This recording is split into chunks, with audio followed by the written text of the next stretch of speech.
구독과 좋아요, 댓글 부탁드리겠습니다. 토비, 너도 부탁해. 어이구, 그래. 인사. 그래. 자, 이번에는 이제 기토입니다. 기토. 자, 기토는 아까도 얘기했지만 무토 5점을 위아래로 포위하고 있는 모습이죠. 자, 사물 전체를 포용하는 상으로 중앙에 토마저도 그 오토도 이렇게 중심인데 그거마저 감싼다는 거지, 기토가. 그래서 전부를 통섭하고 포용하는 토중지토다. 토 중에서 가장 토다운 거죠. 마지막으로 다 써버리니까. 전체 구심지토가 기토다. 무토는 그래도 가운데 있었는데 그걸 또 싼 땅이니까 기토죠. 자, 기자의 옛날 글자는 이렇게 생겼어요. 무토는 중앙에서 상승 하강을 조절, 만물을 중심으로 수용하여서 좋아하는 작용이다 이거죠. 그러다 보니까 무토도 인체에서 중앙이라는 얘기죠. 근데 배가 이 무토가 아까 위장이라고 얘기했죠. 근데 위가 사실 사람 보면 어디에 있어요? 가운데 있다니까. 그렇죠? 가운데서 조종하는 거예요. 이게 소화기관조차도.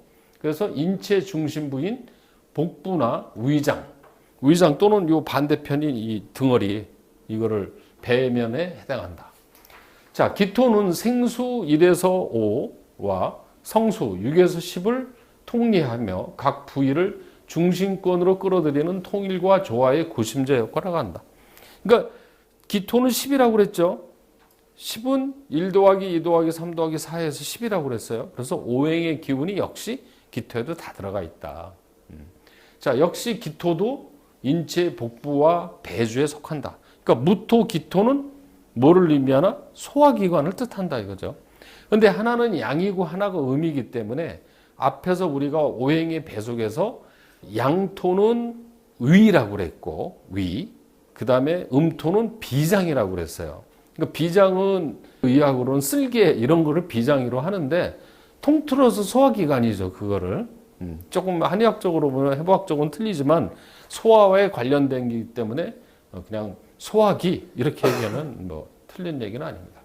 자, 원리를 보면 하도의 중앙 10점이죠. 사물 전체를 포용하는 상이고 구심지토, 토 중에 토, 만물을 수용하고 통일 조화하는 자격이고 인체 복부, 비장, 지라, 쓸개 이게 이 췌장이죠.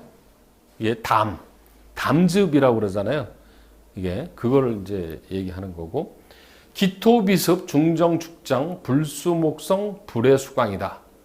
천간 이제 기토의 특성이에요 이게.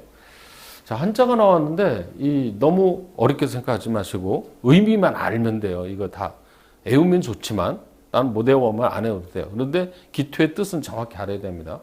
기토비습. 기토는 습기란 뜻이잖아요. 비습, 습기가 있다는 거예요. 기토는 쉽게 얘기하면 이런 얘기예요. 상리적으로 얘기하면 무토는 이렇게 큰 산, 단단한 바위 이렇게 얘기할 수 있어요. 근데 기토는 농사 짓는 땅이에요. 근데 땅 파면 뭐 나와요? 물 나오죠. 그러니까 기토에는 습이 있는 거예요. 이게 기토는. 자, 간목이 나무죠. 간목이 무토를 좋아할 것 같아요? 기토를 좋아할 것 같아요? 기토를 좋아하죠. 왜? 촉촉한 땅이니까. 그래서 갑과 기는 갑기합이 돼요. 또 이제 합충형에 배울 때 나오는 얘기지만, 그래서 간목일주는 기토를 좋아하는 거예요. 이거는.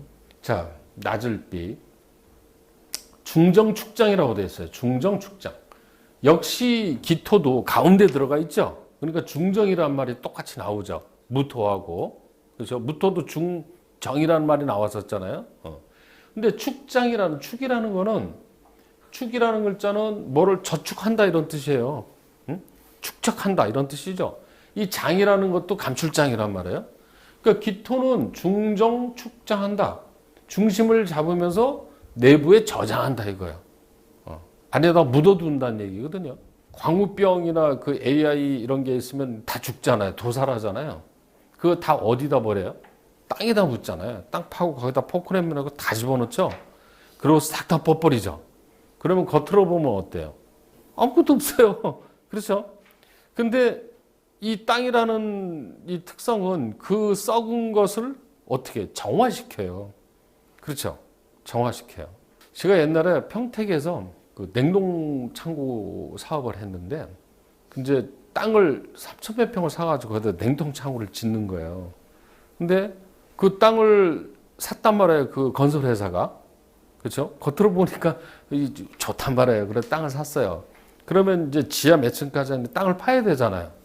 땅을 딱 파보니까 거기에 뭐가 들어가 있냐면요. 쓰레기를 다 거기다 파묻은 거예요. 20년 전에. 20년 전에. 그 폐기물을 거기다 넣었던 거예요. 근데 거기가 옛날 내과였거든요. 내과. 그러니까 모래 다 팔아먹고 모래를 다 팔아서 거기에 쓰레기를 넣고 싹 다 보는 땅이에요. 그거를. 근데 그거를 20년 전에 했으니까 주인이 몇 번 바뀌었죠. 그런데 그 쓰레기 치우는 데만 20억이 들었어요. 그것도 쓰레기 그냥 못 파놓을래요.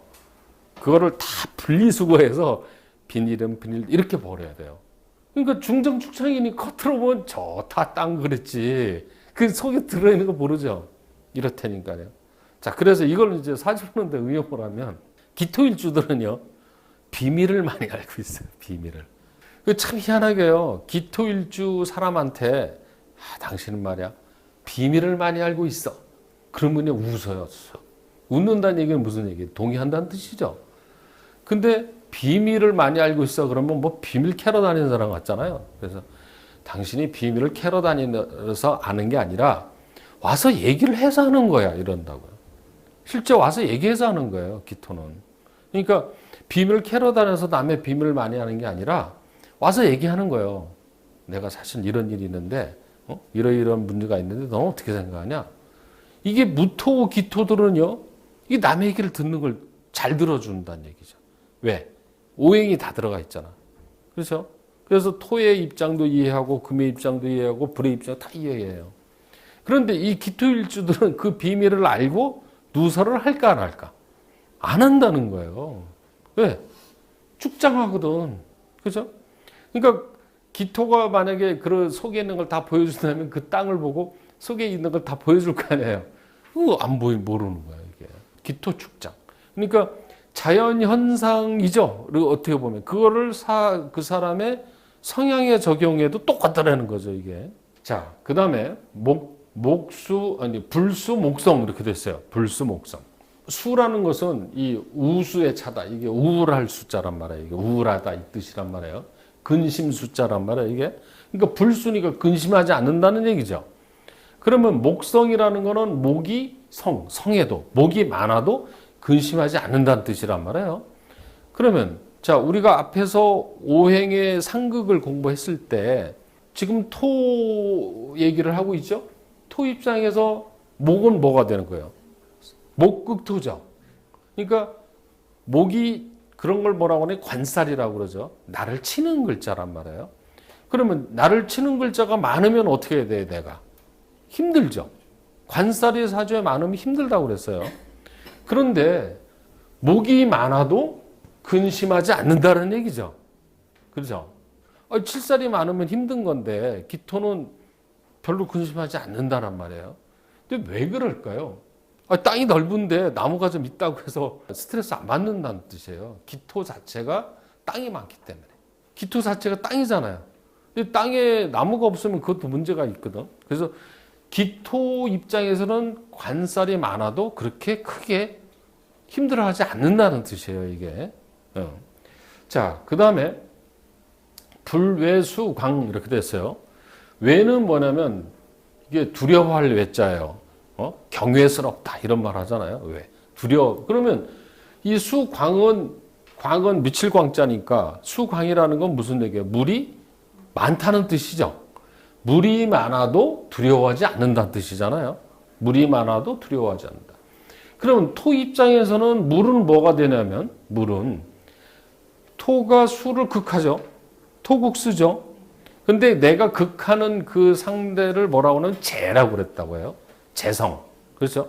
재성은 말 그대로 재물이에요. 그러면 재물이 많아도 두려워하지 않는다 이렇게 얘기죠. 그리고 사실 뭐 돈이 많아서 두려워하는 사람 있나요? 근데 돈이 많으면 죽는 사람이 있어요. 희한하죠. 뭔 소리인지. 돈이 많은데 왜 죽어? 그 증거가 하나 뭐냐면요. 로또 되고 나서 잘 된 사람이 있어요, 없어요? 별로 없죠. 그게 수광에 의해서 오는 문제, 돈이 많아서 오는 문제예요. 그러니까 돈에 대해서 감당할 수 있는 그릇이 안 되면은요, 돈이 많아지면 문제가 생겨요. 그런 게 원리입니다, 실제로. 그러니까 갑자기 큰 돈 생기면은요, 죽는 거예요. 죽거나 뭐 잘못돼 버려요. 왜 그러냐면 재라는 것은 내 입장에서 에너지가 빠져나가는 겁니다. 내가 극하려니까, 가질려니까. 이런 식으로 생각하면 돼요. 자, 이 남자 입장에서는 재가 뭐가 되냐면 여자가 되거든요. 그러니까 마누라 한 마누라하고만 살다가 갑자기 여자가, 그러니까 옛날로 치면 처첩이죠. 그 한 서너 명 데리고 있어봐. 이 사람 어떻게 돼요? 죽어요. 그걸 다 거느리려면 힘이 없으면, 정력이 약하면. 그러니까 돈이나 여자가 많은데 그거를 가질 돈을 능력이 안 되면 어떻게 되냐? 죽는 겁니다, 이거는. 근데 기토는 안 그런다는 거예요, 이거는. 근데 나도 기토거든요. 근데 이게 나는 참 그 수광 좀 해봤었는데 수광 한 적이 아직 없어가지고. 자, 이게 제사주예요. 예. 제사주가 등장을 많이 합니다.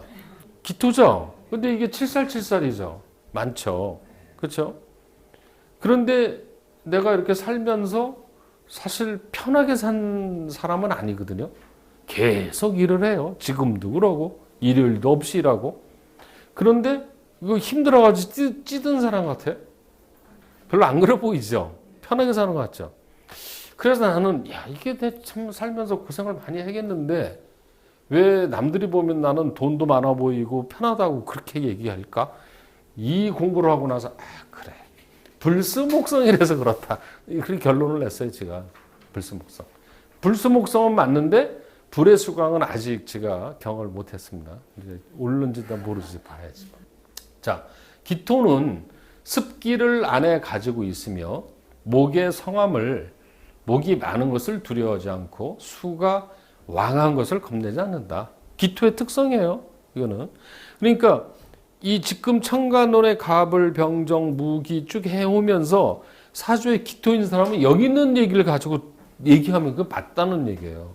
그거는. 그래서 이 청간론이 사주를 보는 데서 굉장히 중요한 겁니다. 이거는. 그래서 우리 최홍수 박사님은 이 청간론을 딸딸딸 외우라고 그래요. 실제로. 근데 왜 외우는 게 좋냐면요. 이게 외워놓잖아요. 머릿속에 입력이 되죠? 그럼 사주 볼 때 그 단어가 툭 튀어나와요. 그러니까 무슨 얘기냐면 이런 사주를 따보면 이거 관이 이렇게 많아? 그런데 갑자기 불수목성이 딱 떠오르는 거예요. 단어가. 키워드가. 그러면 뭐 친살이 많지만 그래도 이 사람은 꿋꿋하게 잘 살아요. 이렇게 얘기하면 된다는 거죠. 그래서 청간론은 외우는 게 좋습니다. 사실은. 근데 못 외우면은 의미라도 알고 있어야 된다 이거죠. 의미라도.